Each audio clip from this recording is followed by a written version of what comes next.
Pak Ustadz, ini kan di Masjid Al-Kausar nih. Mau nanya kenapa sih kita mengajinya Ihya Ulumuddin dan berturut-turut terus gitu loh. Mungkin bisa kasih masukan-masukan Pak Ustadz. Pertama, kitab Ihya Ulumuddin ini kitab akhlak, ya, bicara tentang akhlak. Sehingga kita perlu terus memperbaiki akhlak. Jadi akhlak itu yang akan menyelamatkan. Yang kedua, mengapa tetap harus berurut supaya nggak lompat-lompat ini. Nah, seringkali ilmu kita ini melompat-melompat, nggak tahu secara utuh dari isi kitab kita ini.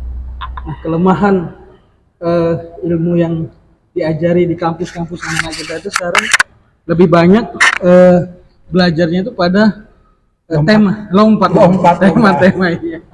Sementara kalau kita di Timur Tengah itu belajar tuh A sampai Z. Jadi kayak kita kemarin daurah Al-Quran dari Syekh Ahmad As-Subuhi, ya baca Quran itu dari Alif Lam Mim sampai An-Nas. Belajar qiraah sab'ah itu, qiraah Syu'bah Imam Sya'bah itu Syu'bah. Iya, Imam Asim riwayat Syu'bah. Kan ada riwayat Imam Asim riwayat Hafiz. Nah, jadi kita baru satu imam qiraat saja itu butuh seminggu. Ya, berarti Ihya Ulumuddin kitabnya kan banyak. Banyak iya. Nah, itu nanti bertahap akan seperti itu. Jadi Ustadz mengundang dong ya teman-teman. Ayo hadir. Penuhi majelis ilmu agar berkah hidup kita. Tadi juga menarik juga antara yang berilmu dan tidak berilmu itu, dan berilmu yang mengamalkan ya Pak ya. Soalnya ada ulama bilang Indonesia tuh baru mengislamkan orang Islam, Pak. Iya, itulah ya. Jadi selalu saya ingat kata-kata jangan bicarakan agamamu, tapi tunjukkan perilakumu. Nah, gitu. Jadi kita tidak mau lagi bicara pada wilayah-wilayah formalitas agama, tetapi mari kita tunjukkan dalam perilaku kita keberagamaan kita. Itu inti dari Ihya Ulumuddin. Jadi amal kita ya Pak, perilaku kita ya. Mengamalkan ilmu. Mengamalkan Kita tuh baru mengajak masyarakat supaya banyak sholat aja nggak gampang dulu, Pak. Nah kalau Pak Toha kan ada ini tajwid ini Pak Toha setiap hari Rabu Pak Toha. Itu dimulainya dari apa Pak Toha sebetulnya Pak? Kalau tajwid itu kan ada dua hukum dalam persoalan tajwid kaitannya dengan Al-Quran. Nah, belajar tajwid itu secara teoritis hukumnya fardu kifayah. Tapi membaca Al-Quran dengan tajwid itu hukumnya fardu ain. Masing-masing orang baca Al-Quran harus dengan tajwid. Tapi orang menguasai ilmu tajwid itu hukumnya fardu kifayah. Nah, semua orang harus ngerti ini bacaan namanya ini dan itu. Tapi praktek membacanya masing-masing orang harus dengan bacaan sesuai dengan tajwid. Nah, orang-orang tua kita dulu umumnya mereka tidak memahami tentang ilmu tajwid, tapi membacanya dengan tajwid.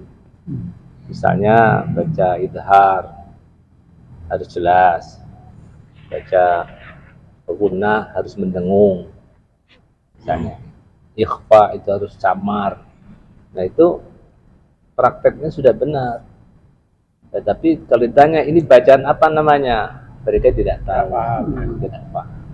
Karena ngajinya ngaji kuping istilahnya, ya jiping istilahnya, jiping ngaji kuping. Kalau mereka diajarkan cara teoritis, ya kebanyakan tidak nyambung. Apalagi yang mereka memang bukan pekerjaannya mengajar misalnya. Kalau mereka sekedar hanya belajar sepintas lalu, ya hari ini diajarkan, besok lupa lagi. Prakteknya aja begitu. Sekarang misalnya kalau apalagi kalau dia sebelumnya belajar sendiri, ya tidak dengan guru yang benar, hafalan masa kecil itu susah dihilangkan.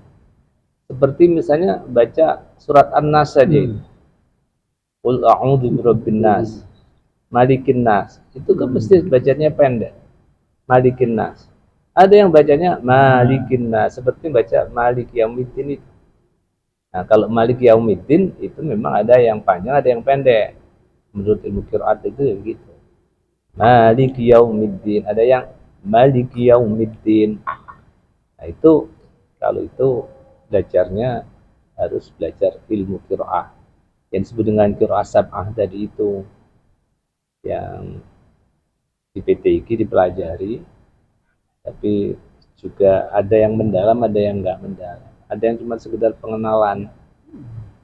Karena kalau praktek membaca Al-Quran dengan ilmu qiraat itu harus hafid. Kalau nggak hafid tidak diperkenankan belajar ilmu qiraat. Nggak boleh membaca Al-Quran dengan qiraat. Tapi hanya satu murni, satu bacaan menurut salah satu imam qiraat itu. Misalnya Imam Hafiz. Nah, Imam Hafiz itu adalah murid terbaiknya dari Imam Asim. Nah, yang kedua Imam Syu'bah misalnya. Tapi yang berlaku di tempat kita ini adalah Imam Hafiz. Ya, Imam Hafiz yang kebanyakan. Kita jarang membaca dengan menggunakan warosh misalnya, atau kolun, kholaf atau kholat. Nggak ada di sini. Karena memang tidak berjalan di kalangan masyarakat yang sedari dulu orang yang datang ke tempat kita ini bacaannya Hafiz, sehingga seantero masyarakat Indonesia ini bacaannya Hafiz. Nah, yang ke arah barat kebanyakan orang Maroko misalnya, itu bukan Hafiz, yang mereka bacaannya kolon, dan baca waros. Sehingga kayak misalnya kemarin siapa artis Amerika yang Jennifer ya, itu bacaannya dia baca waros ya, bacaan waros. Jika dia lakukan banyak waros, gak baca Hafiz. Nah, itu tajwid. Nah, tajwid kita ini baru tajwid dalam satu riwayat Imam Hafiz. Gitu. Jadi, lumayan juga ya. Ya? Lumayan juga, ilmunya banyak ya. Loh, itu berat. Ilmu itu tidak cukup setahun belajar qiraat. Qiraat sab'ah. Kalau yang sudah hafid itu belajarnya biasanya sudah hafid full, hafid 30 juz, baru boleh belajar qiraat. Kalau kita jiping tadi itu ya. Ya umumnya begitu. Ya. Kalau di Kiai Arwani itu Jawa Tengah itu ada bukunya khusus itu. Jadi buku yang sudah dibikin secara praktis gitu. Langsung jadi bacaan imam itu langsung ada di dalam tulisan itu. Nah, kalau yang ditulis dalam secara teoritis itu hanya bacaan, nama-nama bacaan misalnya gitu, atau imam-imam qiraat itu pertama kali yang tunjukkan, oh qiraat ada segini. Memang ada qiraat sab'ah, ada qiraat asyrah, ada qiraat arba'asyar. Nah, yang mutawatir itu cuma 7 ya. Kemudian ada yang masyhur itu 10 itu nih qiraat. Ada yang 14 namanya qiraat syadzah. Nah, kalau membaca dalam sholat itu yang dibolehkan hanya qiraat sab'ah, qiraat 7. Nggak boleh keluar dari itu. Nah, qiraat asyrah aja tidak dibolehkan. Qiraat ahad bukan qiraat mutawatir. Nah, itu dalam ilmu qiraat. Nah, dari perbedaan bacaan tadi itu juga mengandung perbedaan pengertian.